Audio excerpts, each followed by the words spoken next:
안녕하세요. 여러분의 아는 의사 신승환입니다. 반갑습니다.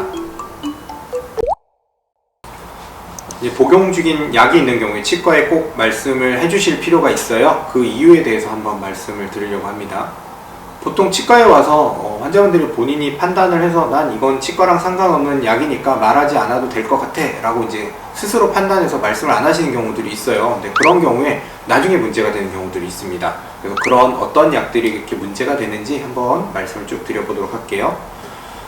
보통 이제 치과에 처음 오시면 저희가 어떤 약을 드세요 하고 이제 여쭤봐요. 그래서 문진을 하고 저희가 이제 드시는 약에 대해서 알고 있어야 저희도 대처를 하기 때문에 말씀을 드리는데 뭐 귀찮다든지 혹은 부끄럽다든지 아니면 내 정보니까 굳이 알리기 싫어서 안 알려주시는 분들이 있는데 어떤 약들은 일부의 약들은 치과의 진료에도 상관이 있기 때문에 그 부분에 대해서 말씀을 드리겠습니다.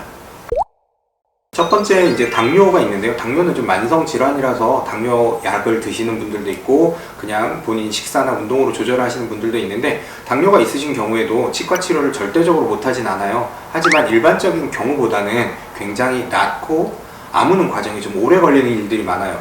그럴 때 선제적으로 저희가 그 부분에 대해서 알고 있다면 좀 더 술식을 좀 침습적으로, 그러니까 덜 아프게끔 좀 수술을 하거나 뭐 발치를 하더라도 미리 준비를 하고 혹은 염증을 좀 줄여놓고서 할 수 있는 방법을 동원하면 당뇨가 있는 경우에도 조금 더 나은 결과를 가져올 수 있어요. 그러니까 당뇨가 있으신 분들은 약을 복용하거나 복용하지 않거나 꼭 치과에 말씀을 해주시고요. 그다음에 이제 당뇨 있으신 분들은 치과 치료를 하거나 이럴 때 혈당이 좀 떨어져가지고 저혈당성 쇼크가 오는 경우가 있으시거든요. 왜냐면 치과 치료를 하다 보면 밥을 잘 못 먹잖아요. 그죠?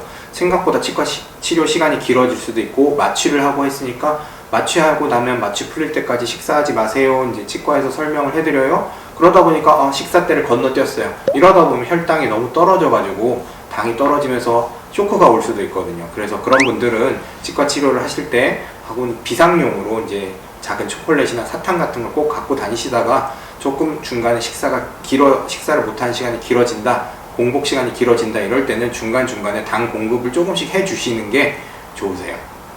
고혈압도 이제 많이 앓고 있는 질환인데요. 고혈압 때문에 이제 약을 드시는 분들이 있어요.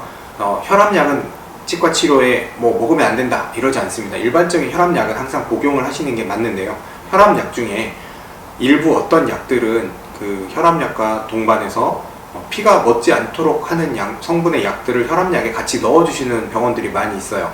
그래서 그런 경우에는 혈압약이 몇 종류가 있는데 그 중에서 피가 안 먹게 하는 약은 치과 치료 전, 특히나 이제 발치나 스케일링 같은 경우도 이제 잇몸이 많이 안 좋으신 분들은 피가 많이 나거든요. 생각보다 스케일링을 하고 나서 피가 안 멎어서 문제가 되시는 분들이 간혹 있어요. 근데 그런 경우에 참 지혈을 시키기도 굉장히 힘들어요. 그래서 잇몸이 좀 안 좋거나 정기적으로 스케일링을 하시는 분들 같은 경우에는 꼭 한번 내가 고혈압 약 중에 피가 안 멎는 약이 있는지 확인을 해보고 치과에 상의를 해서 그런 약에 중단을 하고서 치료를 하시는 게 필요합니다.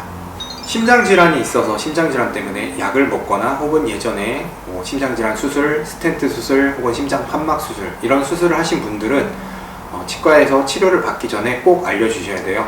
왜 그러냐면 이런 수술을 받으신 분들은 치과 치료를 하는 중에 입안에 있던 여러 가지 균들이 약간씩 일부는 몸 안으로 들어갈 수가 있어요. 왜냐하면 피가 난다든지 하는 과정 때문에 들어갈 수가 있는데 이게 일반인들에서는 별 문제가 되지 않아요.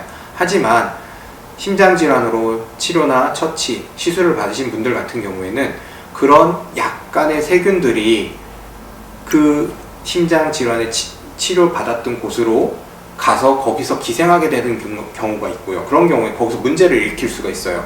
그러면 정말 큰 문제가 되거든요. 그래서 이런 심장질환 치료를 받으셨던 분들은 치과에서 꼭 말씀을 하시고 뭔가 피가 나거나 이런 시술을 받을 때는 다른 사람들과 다르게 예방적으로 항생제를 먼저 좀 복용을 하고 몸 안에 항생제 농도가 어느 정도 된 상태에서 치과 시술을 받으셔야 그렇게 생길 수 있는 합병증들을 예방할 수 있습니다.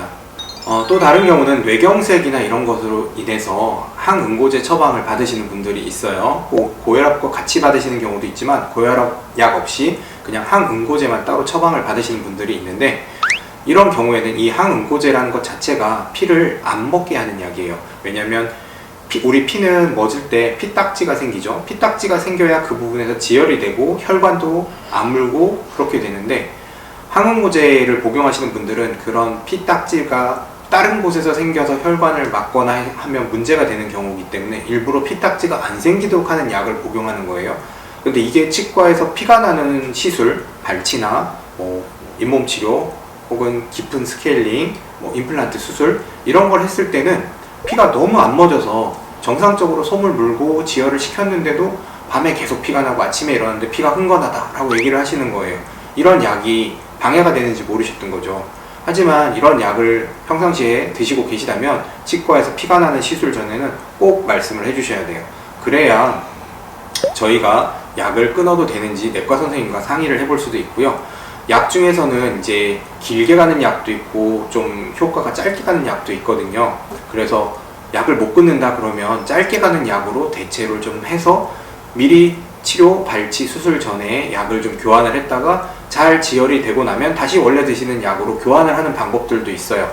그래서 그냥 말씀하지 않고 하셨다가는 지혈 문제로 크게 고생할 수 있기 때문에 꼭 항응고제 복용 여부에 대해서도 말씀을 해주셔야 합니다.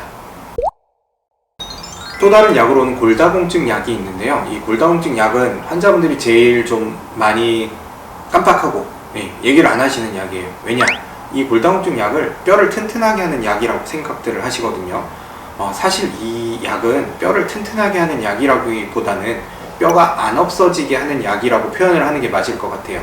뼈가 튼튼한 거랑 안 없어지는 거랑 같은 얘기 아닌가 이렇게 생각하실 수 있는데, 우리 뼈는 평생 생기고 없어지고의 과정이 반복이 돼요. 근데 나이가 들면 들수록 이 없어지는 양에 비해서 생기는 양이 적은 거예요.